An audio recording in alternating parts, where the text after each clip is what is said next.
Good morning, Suprabhatam. तो अभी तक हम लोगों को यही जानकारी थी कि 69th बीपीएससी एग्जामिनेशन जो होने वाला है उसमें विकल्प की संख्या 4 होगी और निगेटिव मार्किंग 3:1 रहेगा। लेकिन अभी तक कोई क्लियरिटी नहीं है।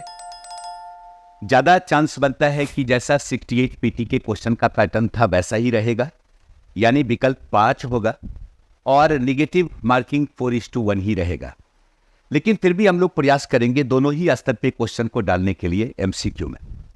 आपके लिए यूजफुल होगा एग्जामिनेशन के लिए, और ये लगातार क्वेश्चन आपको मिलता रहेगा। History, polity, geography, economy, current, Bihar, सभी में करेंट कंटिन्यू रहेगा। और ये आपके लिए बेनिफिशियल इसलिए होगा बशर्ते कि आप बेहतर तरीके से बनाते हैं। चूंकि मैं पहले ही क्वेश्चन आप लोगों को भेज दिया, तो आप क्वेश्चन बनाइए। जहाँ पे डाउट है फिर इस क्लास के माध्यम से आपका डाउट क्लियर होगा। क्वेश्चन से रिलेटेड क्वेश्चन को भी समझने की कोशिश कीजिए, क्योंकि हूबहू क्वेश्चन हो जरूरी नहीं है, लेकिन रिलेटेड क्वेश्चन हो ये जरूरी है। आप बेहतर स्कोर कर सकते हैं। तो हम लोग आज फर्स्ट क्वेश्चन को देखें। भारत में प्रारंभिक अंग्रेजी प्रशासन के संदर्भ में किस अधिनियम के अंतर्गत बोर्ड ऑफ कंट्रोल का अध्यक्ष भारतीय मामलों का मंत्री बना? आपके क्वेश्चन का कीवर्ड है बोर्ड ऑफ कंट्रोल। आपके सामने विकल्प है 1773 का रेगुलेटिंग, 1784 का, पिट्स इंडिया एक्ट 1813 का चार्टर। उपरोक्त में से एक से अधिक, उपरोक्त में से कोई नहीं। तो सबसे पहले तो यह जानने की जरूरत है बोर्ड ऑफ कंट्रोल का प्रावधान किस एक्ट के तहत।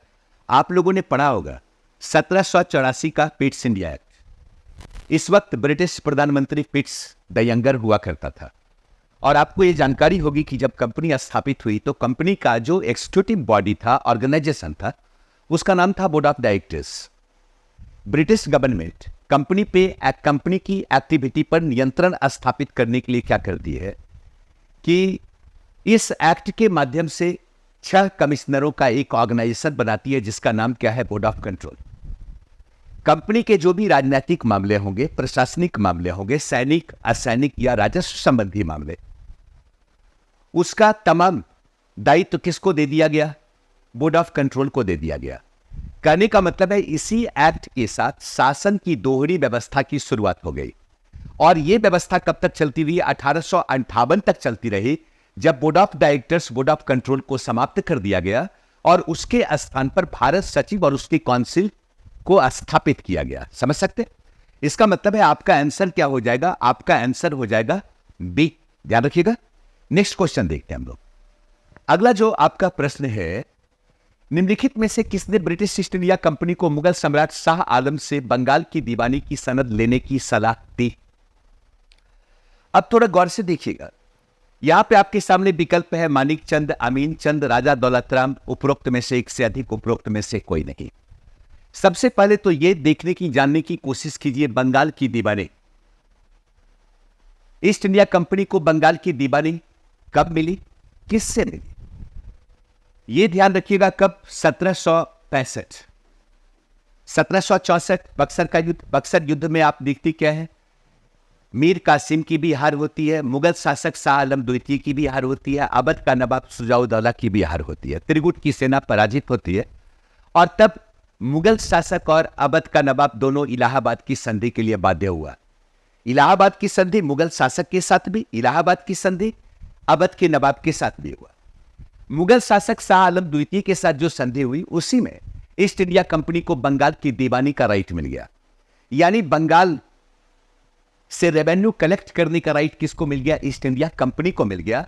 और यह सलाह कंपनी को किसने दिया था? मानिक चंद ने दिया था। यानी आंसर क्या होगा? ए। नेक्स्ट क्वेश्चन हम लोग देखते हैं। अगला प्रश्न को अगर आप देखें, भारत में अंग्रेजों के राजस्व प्रशासन के संदर्भ में निम्नलिखित में से कौन रैयतवाड़ी बंदोबस्त तथा इसके कार्यान्वयन से संबद्ध होने के लिए जाना जाता है? क्वेश्चन आपका है रैयतवाड़ी बंदोबस्त से। आप लोगों ने पढ़ा होगा जब ब्रिटिश ईस्ट इंडिया कंपनी का विस्तार भारत में होता है, प्रादेशिक शक्ति से अखिल भारतीय शक्ति के रूप में कंपनी स्थापित, तो अलग अलग टाइम में अलग अलग क्षेत्र में ब्रिटिश कंपनी के द्वारा भिन्न प्रकार की रेवेन्यू पॉलिसी को स्थापित किया गया। जैसे बंगाल, बिहार, उड़ीसा में अस्थायी बंदोबस्त है, साउथ इंडिया में रैयतवाड़ी बंदोबस्त है, नॉर्थ इंडिया, नॉर्दर्न इंडिया में क्या महलबारी बंदोबस्त है, ठीक है। क्वेश्चन पूछता है रैयतबारी बंदोबस्त से, यहां दो तीन चीज ध्यान रखिएगा। कभी कभी क्वेश्चन यह भी बन सकता है कि रैयतबारी बंदोबस्त ब्रिटिश भारत के कितने % भूभाग पर, तो ध्यान रखना है क्या 51% भूभाग पर रैयतबारी बंदोबस्त स्थापित हुआ। रैयतबारी बंदोबस्त का जनक कौन, आप लोगों ने पढ़ा होगा, रीड और मुनरो। पहली बार रीड ने तमिलनाडु के 12 महल क्षेत्र में इस व्यवस्था को स्थापित किया। बाद में मुनरो जब तमिलनाडु का गवर्नर बना, मद्रास का गवर्नर बना, तब उसने एक बृहत्तम क्षेत्र में क्या किया, रैयतबारी बंदोबस्त को लागू किया। और जस्ट 1825 में एलिफिस्टन ने बंबई में रैयतबारी बंदोबस्त को लागू किया। इसका मतलब है रैयतबारी बंदोबस्त से जुड़ा हुआ व्यक्ति कौन, रीड, मुनरो और एलिफिस्टन। मुख्य रूप से रीड और मुनरो। आपके सामने विकल्प है थॉमस मुनरो, यानी आपका आंसर क्या होगा, यही होगा थॉमस मुनरो। यहां पे दो विकल्प और देखने को मिलता है, मार्टिन बर्ड्स और हॉल्ट मैकेंज। ध्यान रखिएगा, ये दोनों संबंधित है किससे, महलबारी बंदोबस्त से, महलबारी व्यवस्था से जुड़े। हॉल्ट मैकेंज ने महलबारी का प्रिंसिपल दिया था, सिद्धांत दिया, और मार्टिन बर्ड्स के बर्डे थ्योरी के तहत इस व्यवस्था को क्या किया गया था, लागू किया गया था, ठीक है। चलिए अगला क्वेश्चन हम लोग देखते हैं। नेक्स्ट जो आपका प्रश्न है एशियाटिक सोसाइटी ऑफ बंगाल से। 1784 में Calcutta Asiatic Society of Bengal स्थापित करने का निम्नलिखित में से कौन सा मुख्य उद्देश्य था। आप सुन लीजिए, खुद आपका बनेगा। आपके सामने विकल्प है इंग्लिश सिविल सेवकों को भारतीय कानून में प्रशिक्षित करना, भारतीय भाषाओं तथा धर्म ग्रंथों के अध्ययन को प्रोत्साहन देना, पुरातात्विक सर्वेक्षण तथा उत्खनन का संचालन करना। आप लोगों ने पढ़ा है एशियाटिक सोसाइटी ऑफ बंगाल स्थापना का श्रेय किसे जाता है, विलियम जोन्स को जाता है, आपने पढ़ा है। और यह भी आपने पढ़ा होगा विकिंसन ने भागवत गीता का अंग्रेजी अनुवाद किया, हितोपदेश का अंग्रेजी अनुवाद किया। एशियाटिक सोसाइटी ऑफ बंगाल और इसके मेंबर का इंटरेस्ट भारतीय कल्चर से था, भारतीय पुस्तक, भारतीय ऐसे विरासत से था। इसका मुख्य उद्देश्य क्या था कि प्राच्य शिक्षा को प्रोत्साहन देना, ऐसे पुस्तकों का अनुवाद करना, ठीक है। यानी आपका आंसर क्या हो जाएगा, आपका आंसर हो जाएगा बी। स्पष्ट है। नेक्स्ट देखते हैं। अगला प्रश्न है, जब 1833 में राजा राम मोहन राय का निधन हुआ तब ब्रह्म समाज का नेतृत्व किसने संभाला। आप लोगों ने ब्रह्म समाज को पढ़ा है। राजा राम मोहन राय ने एक संस्था स्थापित की थी, उसका नाम क्या था, आत्मीय सभा, 1815 में। जस्ट राजा राम मोहन राय ने ब्रह्मभोज सभा की स्थापना की 1828। यही 1829 में क्या कहलाया, ब्रह्म समाज कहलाया, है ना। 1830 में राजा राम मोहन राय ब्रिटेन गए और आपने पढ़ा होगा 1833 में ब्रिस्टल में उनकी मृत्यु हो गई। राजा राम मोहन राय के मरने के बाद रामचंद्र विद्याबागी क्या थे, एक प्रकार से आप कह सकते हैं कि ब्रह्म समाज के संचालक ही थे। उसके बाद कुछ समय तक द्वारिकानाथ ठाकुर, द्वारिकानाथ टैगोर ने ब्रह्म समाज का देखरेख किया। कालक्रम में 1843 में नेतृत्व किसने संभाला, देवेंद्रनाथ टैगोर ने। तो आंसर क्या होगा, देवेंद्रनाथ टैगोर। नेक्स्ट क्वेश्चन देखते हैं। अगला प्रश्न है, निम्नलिखित कथनों पर विचार कीजिए और इसके आधार पर कूट को देखते हुए आपको आंसर बनाना है। बलवंत राय मेहता 1927 में ऑल इंडिया स्टेट्स पीपुल्स सम्मेलन के आयोजन की पहल के लिए प्रमुख रूप से उत्तरदायी व्यक्तियों में से एक है। बिल्कुल सही है ना, आपने पढ़ा होगा। दूसरा, महात्मा गांधी को व्यक्तिगत सत्याग्रह शुरू करने का निर्णय लेने के लिए राजी करने में सी राजगोपालाचारी प्रमुख रूप से उत्तरदायी थे। यह भी सही है। 1840 का इवेंट है क्या, व्यक्तिगत सत्याग्रह, यह शुरू करने के पीछे महात्मा गांधी का जो मतलब मेन जो रीजन हुआ करता था वो क्या था, एक तो सेकेंड वर्ल्ड वॉर, उसका इंपैक्ट भारत पर बुरा पड़ रहा था। दूसरा, जो ब्रिटिश गवर्नमेंट ने अगस्त प्रस्ताव दिया वो भारतीयों की डिमांड के बिल्कुल अगेंस्ट था। तो वैसी स्थिति में तत्कालीन दौर में भारतीयों का विरोध क्या था, लाजमी था। उसी वक्त महात्मा गांधी ने व्यक्तिगत सत्याग्रह की शुरुआत की 1940 में। और आप लोगों ने पढ़ा होगा कि ये व्यक्तिगत सत्याग्रह की शुरुआत महाराष्ट्र के पवनार आश्रम से हुआ। फर्स्ट सत्याग्रही विनोबा भावे थे, सेकेंड सत्याग्रही जवाहरलाल नेहरू थे। इसका मतलब आपका जो आंसर है वो कौन सा सही होगा? फर्स्ट होगा, दोनों होगा? ध्यान रखिएगा, सी, 1 और 2 दोनों सही है। ठीक है, नेक्स्ट देखते हैं अगला क्वेश्चन। भारतीय स्वतंत्रता संग्राम के संदर्भ में निम्नलिखित में से कौन दूसरे गोलमेज सम्मेलन में भारत की महिला प्रतिनिधि थी? पूछ रहा है सेकेंड गोलमेज सम्मेलन, और यहां पे ध्यान रखिएगा भारत की महिला प्रतिनिधि। ठीक है, इसलिए भारत की महिला प्रतिनिधि ध्यान रखना है कि इसमें एनी बेसेंट भी थी, लेकिन एनी बेसेंट भारतीय मूल की नहीं है। भारतीय मूल की कौन है? सरोजनी नायडू। यानी आपका आंसर क्या होगा? ए, सरोजनी नायडू। ठीक है, नेक्स्ट क्वेश्चन देखिएगा। अगला जो आपके सामने प्रश्न है, 1909 में पंडित मदन मोहन मालवीय द्वारा प्रारंभ किया गया समाचार पत्र निम्नलिखित में से कौन है? और आपको ध्यान होगा मदन मोहन मालवीय मर्यादा, हिंदुस्तान जैसे पत्र से भी रिलेटेड रहे हैं, या इनका एक और पत्र हुआ करता था, उसका नाम था अभ्युदय। ठीक है, ये मदन मोहन मालवीय का ही पत्र है, लेकिन क्वेश्चन पूछ रहा है 1909 में मदन मोहन मालवीय द्वारा प्रारंभ किया गया पत्र कौन? आंसर ए होगा, द लीडर। ठीक है, अगला प्रश्न देखिएगा। क्वेश्चन को बिल्कुल सही तरीके से पढ़ेंगे। कई क्वेश्चन का आंसर सही इसलिए नहीं बनता है कि हम ढंग से उसको पढ़ते नहीं है। ठीक है, विकल्प को देख के लगता है कि हमको आता है, लेकिन क्वेश्चन पूछ क्या रहा है इसको भी ध्यान देने की आवश्यकता है।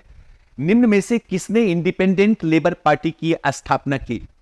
ये इंडिपेंडेंट लेबर पार्टी की स्थापना होती है 1936 में, और ये स्थापित करने का श्रेय किसको जाता है? B.R. अंबेडकर को जाता है। यहां पे एक क्वेश्चन और भी बन सकता है कि अंबेडकर ने इस संस्था का नाम बदलकर क्या रखा? शुरुआती दौर में ये इंडिपेंडेंट लेबर पार्टी के रूप में ही था, लेकिन बाद में इसी का नाम पड़ा क्या? शेड्यूल्ड क्लास फेडरेशन, नहीं, शेड्यूल्ड कास्ट फेडरेशन, इसी का नाम पड़ा। कई बार अंबेडकर से क्वेश्चन पूछा है।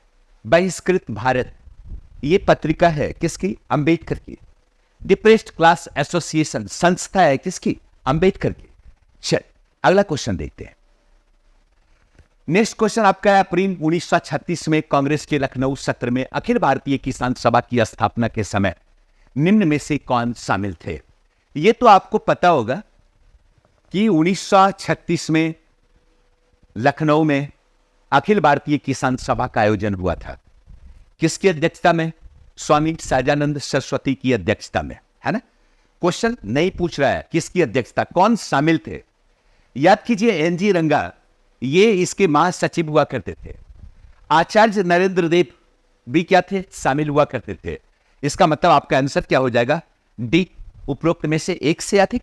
ठीक है, नेक्स्ट आइएगा। अगला प्रश्न है, निम्नलिखित में से किसने लंदन में क्रांतिकारी गतिविधि के आरंभिक केंद्र के रूप में इंडियन होम रूल सोसाइटी की स्थापना की? आप लोगों ने क्रांतिकारी आंदोलन पढ़ा होगा, तो इसको भी आपने पढ़ा होगा।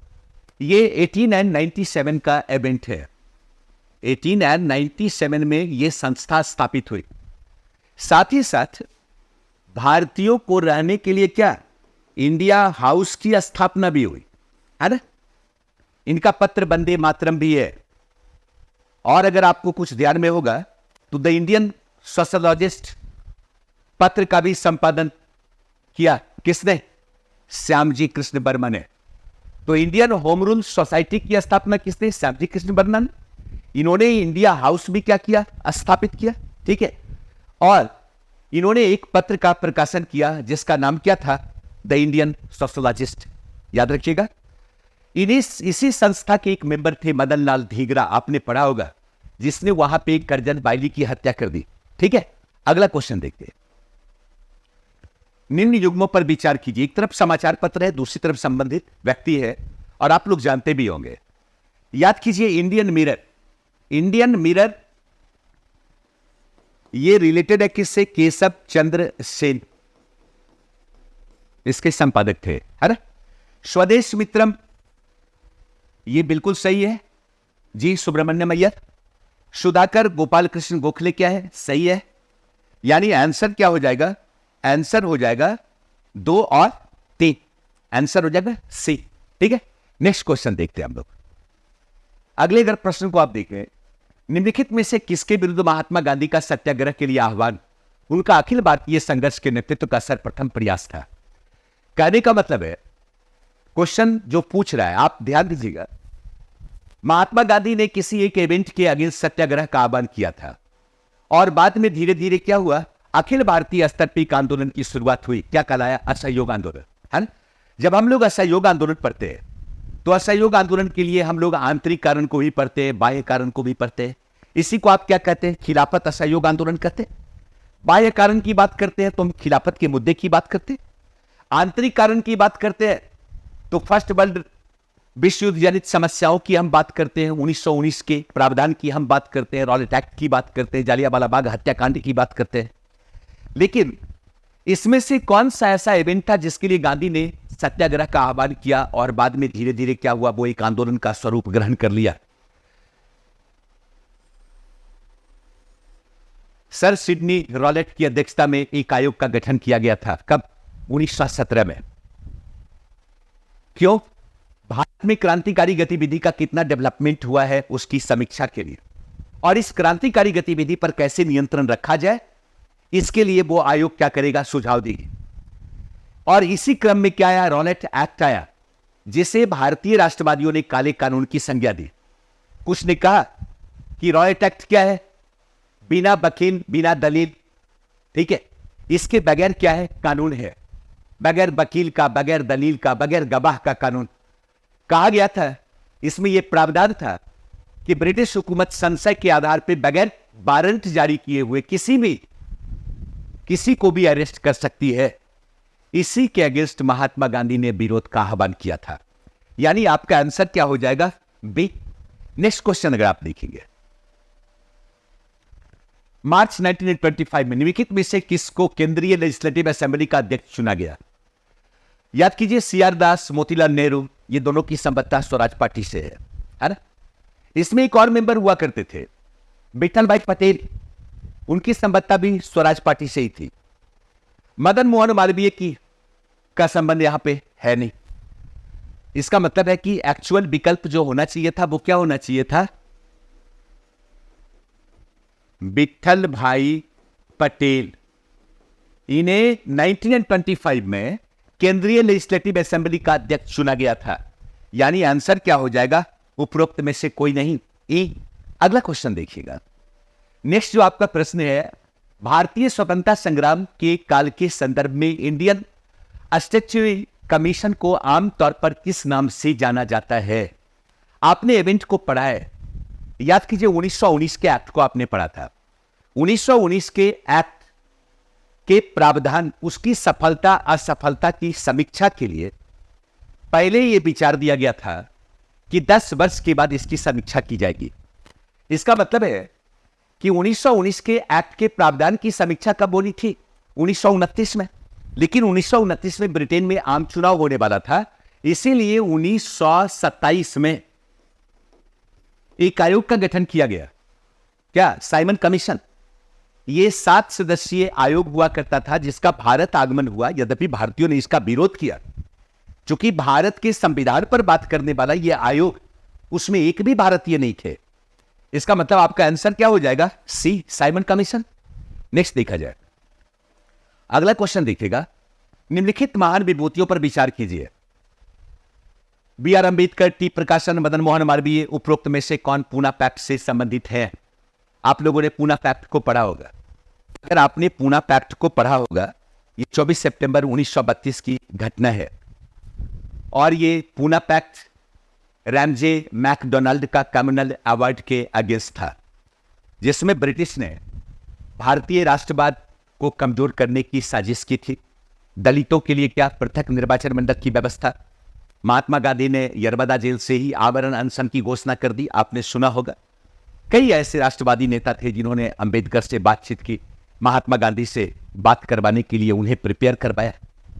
और तब आप देखते क्या है, पूना पैक्ट होता है। और जब पूना पैक्ट हुआ तो प्रांतीय विधानमंडल में दलितों के लिए जो आरक्षित सीट 71 थी, उसे बढ़ाकर क्या कर दिया गया? 148 सुरक्षित सीट के रूप में कन्वर्ट कर दिया गया। यहां पे क्वेश्चन पूछता है कि इसमें कौन लोग शामिल थे? अंबेडकर तो थे ही, अंबेडकर और गांधी के बीच ही पैक्ट हुआ था। मदन मोहन मालवीय भी मुख्य थे सिग्नेचर करने वालों में, हिंदुओं की ओर से मदन मोहन मालवीय भी थे, है ना। टी प्रकाशम भी मौजूद थे। इसका मतलब है कि आंसर क्या होगा, 1, 2 और 3, यानी डी। नेक्स्ट क्वेश्चन देखिएगा, निम्नलिखित में से किसने सर्वप्रथम भारत में द सोशलिस्ट नामक समाजवादी साप्ताहिक की शुरुआत की। यहां पे आपके सामने जो भी विकल्प है ये सभी कम्युनिस्ट पार्टी के लीडर है, ठीक है। तो कम्युनिस्ट क्रांतिकारी पत्र का संचालन तत्कालीन दौर में संपादन हो रहा था, चाहे वो मुजफ्फर अहमद हो, श्रीपाद अमृत डांगे हो, ठीक है। ये सारे लोग अपने पत्र पत्रिका के माध्यम से कम्युनिस्ट विचारधारा का प्रचार प्रसार कर रहे थे, जिसमें श्रीपाद अमृत डांगे के ही पत्र का नाम क्या था, द सोशलिस्ट। याद रखिएगा, आंसर क्या होगा, सी। नेक्स्ट क्वेश्चन देखते हैं हम लोग, वाई सोशलिज्म नामक पुस्तक का लेखक कौन है। कई बार क्वेश्चन पूछा गया। यहां पे पीसी जोशी, अमन राय, जयप्रकाश नारायण, यहां भी जो आपके सामने है ये किसान मजदूर पार्टी से जुड़े हुए लोग, यानी सभी वामपंथी कम्युनिस्ट, या तो कम्युनिस्ट पार्टी के मेंबर है या फिर कांग्रेस समाजवादी पार्टी के मेंबर। कौन, जयप्रकाश नारायण। जयप्रकाश नारायण की ही रचना का नाम है क्या, वाई सोशलिज्म, ठीक है। नेक्स्ट क्वेश्चन देखिएगा, अगला प्रश्न आपका 19वां है, निम्नलिखित में से किसने 1938 ईस्वी में राष्ट्रीय योजना समिति नेशनल प्लानिंग कमेटी की नियुक्ति की। अब यहां पे थोड़ा कंट्रोवर्सी है, क्योंकि आपके सामने नेताजी सुभाष चंद्र बोस भी है, पंडित जवाहरलाल नेहरू भी है। अब हो सकता है आपके दिमाग में आए बोस भी आंसर होगा, नेहरू भी आंसर होगा, क्योंकि नेशनल प्लानिंग कमेटी की नियुक्ति की जो बात की या जो व्यवस्था दिया था यह सुभाष चंद्र बोस ने दिया था, लेकिन इनकी अध्यक्षता में नियुक्त तो हो नहीं सकता था। तो किसकी अध्यक्षता में नियुक्त हुआ, पंडित जवाहरलाल नेहरू की अध्यक्षता में नियुक्त हुआ। क्यों, क्योंकि 1938 हरिपुरा अधिवेशन में कांग्रेस के अध्यक्ष कौन थे, सुभाष चंद्र बोस थे, ठीक है। इसलिए जो आंसर होगा वो क्या होगा, बी, नेताजी सुभाष चंद्र बोस। अगला क्वेश्चन देखिएगा, नेक्स्ट आपके सामने प्रश्न है, भारत में पुर्तगाली साम्राज्य के संस्थापक का नाम बताइए। पुर्तगाली साम्राज्य का संस्थापक कहने का मतलब आपने पढ़ा होगा, जब पुर्तगीज कंपनी भारत में आने वाली पहली कंपनी 1498 वास्को डी गामा, है ना। अगले 4-5 वर्षों तक लगातार वार्षिक अभियान का वर्ष चलता रहा, कंपनी स्थापित नहीं हुई, कंपनी का कोई अस्थायी एक्टिविटी नहीं हो रही थी। 4-5 वर्षों के बाद आप देखते क्या है, कंपनी स्थापित हुई, एस्टाडो द इंडिया। और तब इन लोगों को लगा, पुर्तगालियों को लगा भारत में अपनी फैक्ट्री हो, फैक्ट्री की देखरेख के लिए फैक्टर्स को रिक्रूट किया जाए, और ये फैक्ट्री प्रोडक्शन केंद्र नहीं होगा बल्कि उस एरिया के सामान को खरीदकर, मतलब प्रोडक्ट को खरीदकर वहां से उसे क्या किया जाए, ब्रिटिश मंडी में भेजा जाए, पुर्तगीज भेजा जाए, पुर्तगाल भेजा जाए, ठीक है। तो पुर्तगाली साम्राज्य का संस्थापक माना जाता है किसको, अल्बुकर्क को। याद कीजिए, बीजापुर से गोलकुंडा छीन लिया, मलकत्ता, ये मलक्का, होर्मुज, अदन, मस्कट, जो भी समुद्री अड्डे थे सभी पर नियंत्रण स्थापित करने का कार्य किसने किया, अल्बुकर्क ने किया। पुर्तगाली कॉलोनी के डेवलपमेंट के लिए भारतीय महिलाओं के साथ विवाह को प्रोत्साहन किसने दिया, अल्बुकर्क ने दिया। यही वजह है कि इसे क्या कहा जाता है, पुर्तगाली साम्राज्य का संस्थापक का भारत में। नेक्स्ट देखते हैं हम लोग, यह सब तो आपने इजीली बनाया होगा। निम्न में से किस शासक ने उर्दू को राजकीय संरक्षण प्रदान किया था। चलिए, आप लोगों ने काफी पढ़ा होगा, मोहम्मद शाह, ठीक है। अगला क्वेश्चन हम लोग देखते हैं, जहांगीर द्वारा किस कंपनी को सूरत में कारखाना लगाने को अधिकृत किया गया, है ना। आपने नाम पढ़ा होगा, हॉकिंग्स का नाम पढ़ा होगा, है ना, जो जहांगीर से आकर मिलता है और उसे ये राइट दिया जाता है कि भाई आप सूरत में अस्थायी वाणिज्य व्यापार करेंगे। कब, 1608 में। यानी कहा जाता भी है कि ब्रिटिश ईस्ट इंडिया कंपनी की फर्स्ट फैक्ट्री कौन, तो सूरत। यद्यपि अस्थायी फैक्ट्री कब बनी, 1612 में बनी, ठीक है। लेकिन आपका आंसर क्या होगा, English east India company. Next देखते हैं, हड़प नीति के अंतर्गत ना हड़पा जाने वाला राज्य कौन था। अब झांसी, सतारा, नागपुर, आराम से आप लोगों ने बनाया होगा। डलहौजी को आपने पढ़ा, डलहौजी का डक्ट्रिन ऑफ लैप्स की नीति को भी आपने पढ़ा, ठीक है। और उस आधार पर झांसी, सतारा, नागपुर सभी उसके शिकार बने। लेकिन अवध का विलय 1856 में किस आरोप के तहत, कुशासन का आरोप लगाकर इसका विलय किया गया। आंसर क्या होगा, ए, अवध। नेक्स्ट क्वेश्चन देखिएगा, अगला प्रश्न है, नीचे दिए गए यूरोपीय युद्धों में से किसने भारतवर्ष में प्रथम कर्नाटक युद्ध को भड़का दिया? आप लोग आराम से बना सकते हैं, है ना भाई। कर्नाटक युद्ध प्रथम, द्वितीय, तृतीय, आप देखते हैं अलग अलग मुद्दे पे कर्नाटक युद्ध हो रहा है।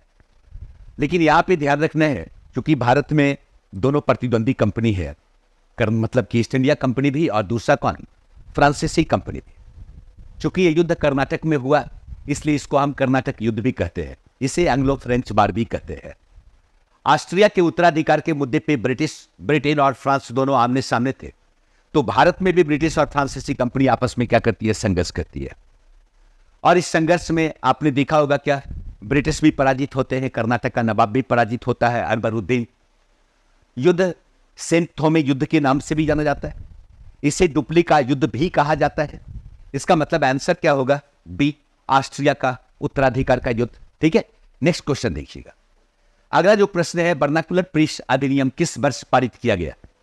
वर्नाकुलर प्रेस एक्ट, ये देसी भाषा में छपने वाले अखबार पर लागू हो रहा है। जो ब्रिटिश विरोधी भावना का प्रचार प्रसार करेगा, उसके अगेंस्ट कानूनी कार्रवाई की जाएगी। इसका प्रथम शिकार हुआ ईश्वर चंद्र विद्यासागर का पत्र हुआ करता था, सोम प्रकाश, आप लोगों ने पढ़ा होगा। और ये एक्ट आया था कब, 1878 में। आप लोगों ने इजीली बनाया होगा, मुझे मालूम है। नेक्स्ट क्वेश्चन देखिएगा। भारत में ब्रिटिश शासन के आरंभ में दुर्गीकृत फैक्ट्री का प्रयोजन किसकी रक्षा करना था? मैंने पहले अभी थोड़ी देर पहले बताया कि फैक्ट्री का कंसेप्ट पहली बार दिया किसने, पुर्तगीज ने। क्यों दिया? उस क्षेत्र से सामान को खरीदकर वहां जमा करना और वहां से उसे क्या करना, दूसरे कंट्री के लिए भेजना, है ना। मतलब व्यापारिक स्थल जहां कंपनी के अधिकारी कार्य करते थे, उसकी सुरक्षा, ये टारगेट नहीं है। वस्तुओं का उत्पादन केंद्र की सुरक्षा, उत्पादन केंद्र है ही नहीं। ये मुख्य रूप से क्या है, ये माल गोदाम के रूप में काम करता था। इसलिए आपका आंसर क्या होगा, सी। नेक्स्ट क्वेश्चन देखिएगा। निम्नलिखित में से कौन गवर्नर जनरल अंग्रेजी के अतिरिक्त अरबी, फारसी, बंगाली भाषा का जानकार था? आपके सामने विकल्प है, सी, वारेन हेस्टिंग्स। ठीक है, अगला क्वेश्चन देखते हैं। अगला प्रश्न है, अस्थायी भूमि बंदोबस्त में जमींदारों का हिस्सा होता था। यहां से कई बार क्वेश्चन पूछा गया। मुझे लगता है कि आप लोगों को इसके बारे में, रैयतबारी के बारे में, महलबारी के बारे में ओवरऑल जानना चाहिए। कुछ भी क्वेश्चन बन सकता है। जैसे ये भी क्वेश्चन बन सकता है, अस्थायी बंदोबस्त ब्रिटिश भारत के कितने % भूभाग पर? 19% भूभाग पर। 19% भूभाग पर लागू हुआ था? नहीं, कहां? बंगाल, बिहार, उड़ीसा। अस्थायी बंदोबस्त का जनक कौन? आपने पढ़ा है कौन? Lord Cornwallis. 1790 में दिया, 93 में उसे परमानेंट कर दिया। ठीक है, इसी अस्थायी बंदोबस्त को हम क्या कहते हैं? इसी को हम इस्तमरारी कहते हैं, है ना। ये जो व्यवस्था है, इसमें बंदोबस्ती किसके किसके बीच है? ब्रिटिश कंपनी और जमींदार के बीच है। जमींदार को ही लगान वसूलने का राइट दिया गया। किस आधार पे? ऊंची बोली के आधार पर। ऊंची बोली पूरे बंगाल, बिहार, उड़ीसा का कितना पे तय हुआ? 2.68 करोड़। ध्यान होगा। सनसेट थ्योरी के तहत यह नियम दिया गया कि अगर जमींदार फिक्स टाइम पर लगान की अदायगी करता है, उसकी जमींदारी बरकरार रहेगी। यह राइट उसे वंशानुगत मिला हुआ है। अगर निश्चित टाइम पर लगान की अदायगी नहीं करता है, तो उसकी जमींदारी क्या होगी? नीलाम कर दी जाएगी। स्पष्ट है। यह नियम दिया गया कि लगान का 89% ब्रिटिश कंपनी को मिलेगा और 11% किसको मिलेगा? जमींदार को मिलेगा। इसका मतलब आंसर क्या होगा? सी, 1/11। यानी 89% कंपनी को और 11% किसको? जमींदार को। यही सिस्टम है। नेक्स्ट देखते हैं। अगला जो प्रश्न है, भारत से इंग्लैंड के लिए धन का निष्कासन किसके बाद प्रारंभ हुआ? धन निकासी का सिद्धांत किसने दिया? क्वेश्चन बनता है, आप लोगों ने पढ़ा होगा, दादा भाई नेहरू। दादा भाई नेहरू का ही पुस्तक है, poverty and un British rule in India. एक बार सिविल सर्विसेज क्वेश्चन पूछा, अन ब्रिटिश शब्द का इस्तेमाल सर्वप्रथम किसने किया? दादा भाई नेहरू ने इसी पत्र में किया। ठीक है, अब देखना है कि धन का निष्कासन किसके बाद शुरू हुआ? अस्थायी भूमि बंदोबस्त के बाद, दीवानी प्रदान करने के बाद, मीर कासिम को हटाने के बाद। सीधी सी बात है, जब दीवानी का राइट मिला किसके द्वारा? मुगल शासक शाह आलम के द्वारा, तभी ईस्ट इंडिया कंपनी को रेवेन्यू कलेक्ट करने का राइट मिल गया। और रेवेन्यू कलेक्ट करने का राइट मिला, याद कीजिए, इलाहाबाद की संधि के बाद दूसरी गवर्नरी किसको मिली? क्लाइव को मिली। और क्लाइव ने बंगाल में द्वैध शासन व्यवस्था दी। उद्देश्य क्या था? अत्यधिक लगान की वसूली करना, है ना।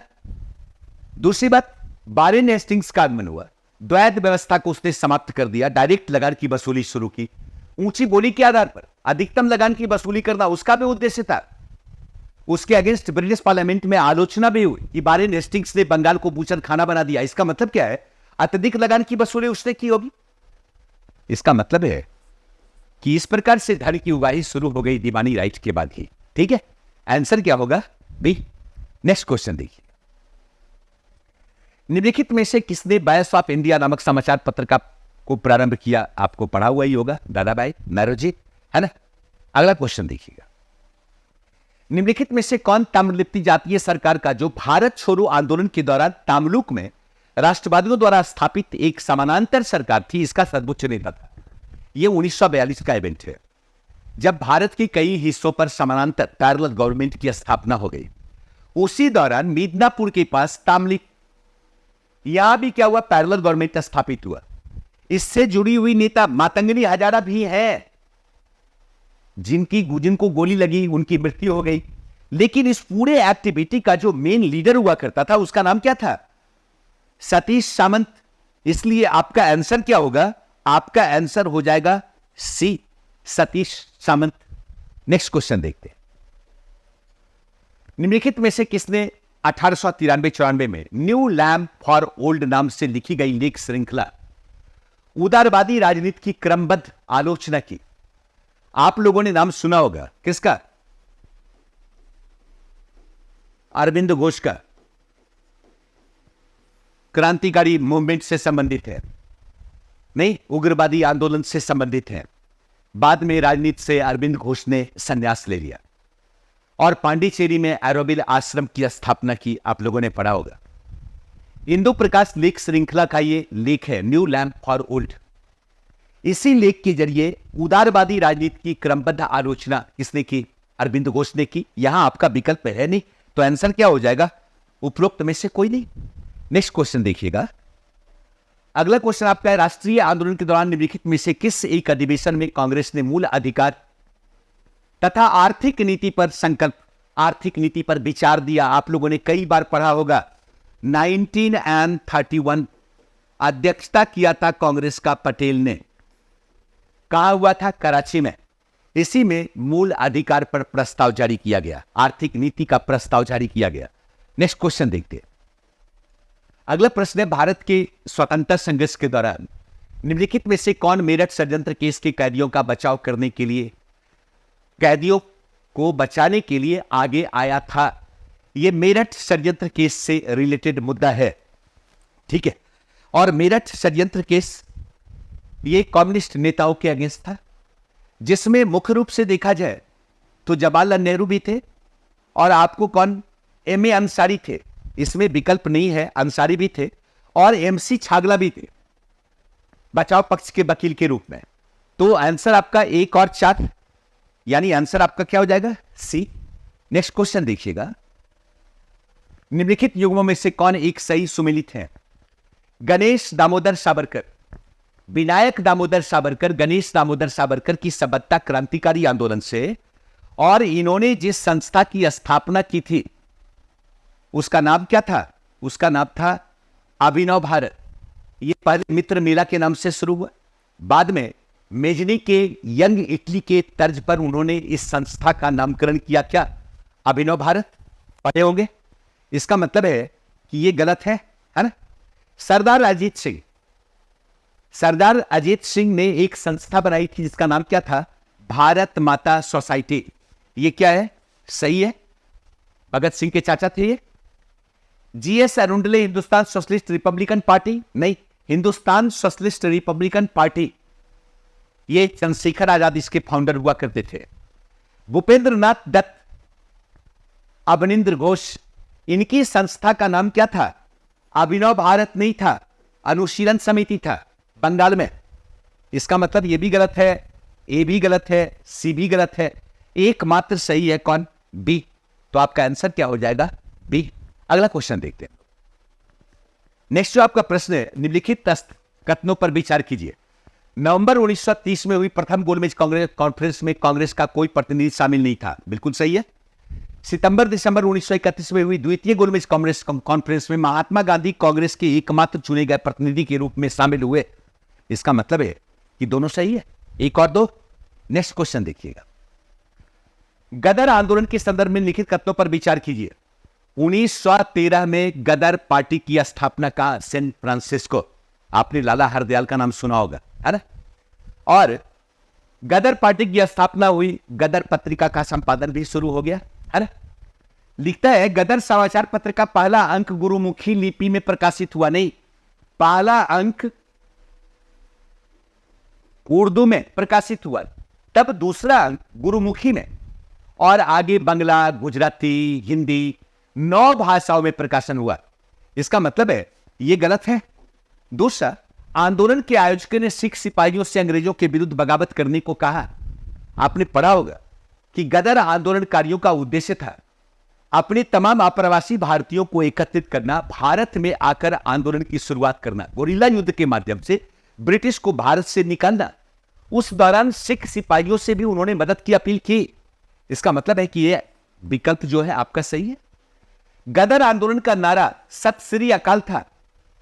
गदर आंदोलन एकमात्र ऐसा आंदोलन था भारतीय राष्ट्रीय आंदोलन के दौरान जिसमें किसी धार्मिक प्रतीक का इस्तेमाल नहीं किया गया। इसका मतलब यह नारा हो ही नहीं सकता। इनका नारा था वंदे मातरम, मतलब यह भी गलत है।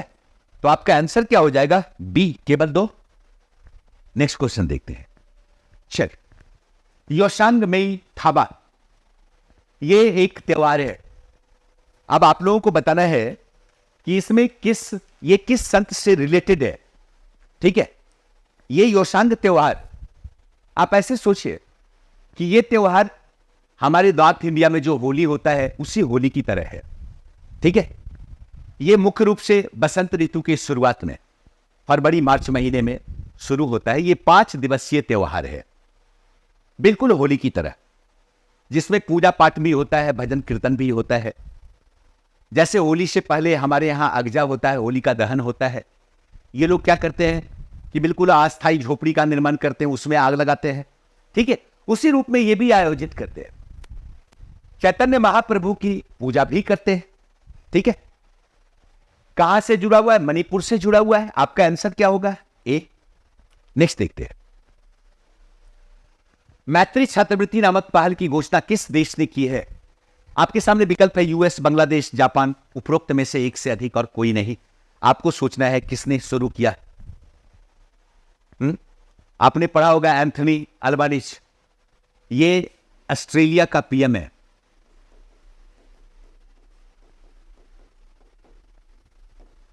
कहने का मतलब है इस मैत्री छात्रवृत्ति नामक पहल की घोषणा किसके द्वारा? ऑस्ट्रेलिया के द्वारा। क्यों? भारतीय विद्यार्थियों को वहां पढ़ने के लिए छात्रवृत्ति दिया जाएगा। कुल कितने विद्यार्थियों को? 45 विद्यार्थियों को। यानी विद्यार्थियों को वित्तीय मदद मिलेगी। वो विद्यार्थी जो स्नातक स्नातकोत्तर की डिग्री हासिल करना चाहते हैं। साथ ही साथ क्या हुआ? ऑस्ट्रेलिया भारत की डिग्री को भी वैल्यू देगा, भारत ऑस्ट्रेलिया की डिग्री को वैल्यू देगा। दोनों के बीच मित्रवत संबंध क्या होगा? प्रगाढ़ होगा। यानी हमारा अंतरराष्ट्रीय रिलेशन मजबूत होगा। इसके लिए पहल किया गया।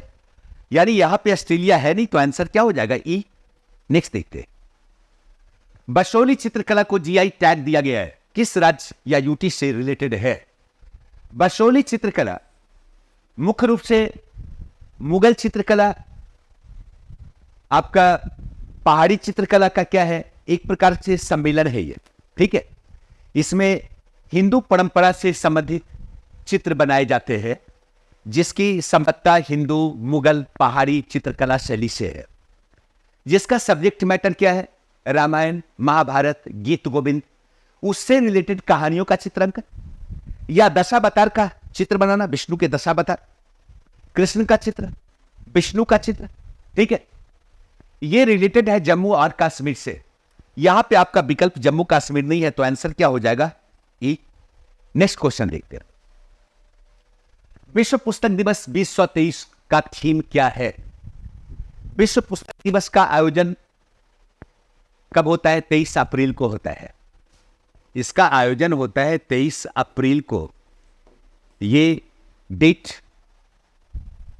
स्पेन में रोज डे के नाम से भी पॉपुलर है, आप लोगों ने पढ़ा होगा। विश्व पुस्तक दिवस का आयोजन 23 अप्रैल को भी इसलिए होता है ताकि कई ऐसे विद्वान हैं, बड़े बड़े फिलोसफर्स, जिनका जन्म भी 23 अप्रैल, मृत्यु भी 23 अप्रैल, उनकी पुस्तक कालजयी रचना के रूप में है, इसलिए 23 अप्रैल को विश्व पुस्तक दिवस के रूप में मनाया जाता है। ठीक है, और ये यूनेस्को के द्वारा इसका आयोजन होता है, इसका थीम डिसाइड होता है। 2023 में इसका थीम क्या है? स्वदेशी भाषाएं। आंसर क्या हो जाएगा? ए। अगला क्वेश्चन हम लोग देखते हैं। नेक्स्ट प्रश्न है, संघर्ष सूडान में फंसे भारतीयों को वापस लाने के लिए केंद्र सरकार ने किस ऑपरेशन की शुरुआत की है? ये आर्मी फोर्स की सहायता से शुरू किया गया ऑपरेशन है। चूंकि सूडान में सत्ता फेरबदल के मुद्दे पे लगातार आंदोलन चल रहा है, हंगामा चल रहा है, कई लोगों की हत्याएं हो गई। ऑपरेशन कावेरी के तहत इस कार्य को अंजाम दिया जा रहा है, तो आंसर क्या होगा? कावेरी। नेक्स्ट क्वेश्चन देखेंगे हम लोग। प्रयाग नामक मंच की शुरुआत किस मंत्रालय द्वारा शुरू किया जा रहा है? खासकर ये नदी स्वच्छता अभियान से जुड़ा हुआ अभियान है। किसके द्वारा? जल शक्ति मंत्रालय के द्वारा। नेक्स्ट क्वेश्चन देखते हैं हम लोग। अगला क्वेश्चन है, हाल ही में किस भारतीय फिल्म को बेस्ट डॉक्यूमेंट्री आर्ट फिल्म का ऑस्कर दिया गया? याद रखना है, द एलिफेंट विस्पर्स। इसी को, ये बिल्कुल एक शॉर्ट फिल्म के, शॉर्ट मूवी के रूप में है, जिसको बेस्ट डॉक्यूमेंट्री आर्ट फिल्म का ऑस्कर अवार्ड दिया गया है। अगला क्वेश्चन जो आपका है, मुख्यमंत्री ग्रामीण सोलर लाइट योजना का शुभारंभ कहां से किया गया? मुख्यमंत्री स्ट्रीट सोलर लाइट योजना, ठीक है, यह बिहार से रिलेटेड है और इसकी शुरुआत 1922 में ही हुई, 2022 में ही।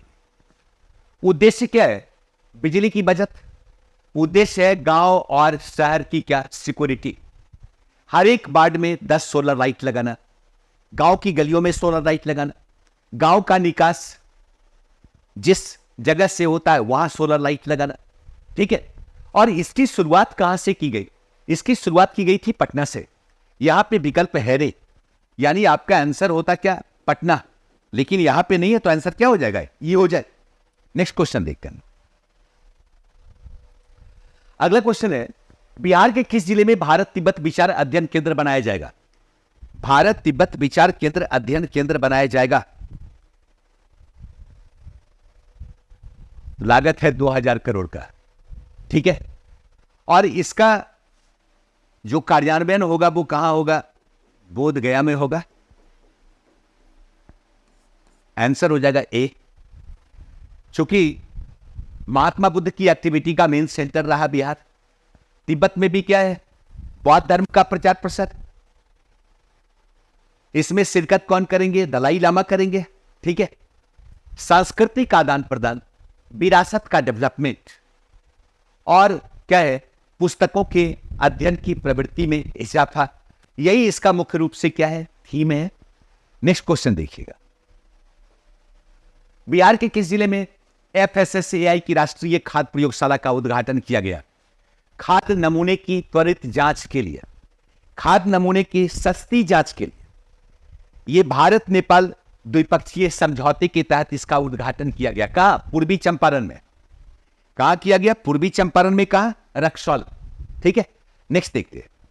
अगला क्वेश्चन है, निम्नलिखित में से स्वाति पर्वत क्या है? स्वाति माउंट क्या है?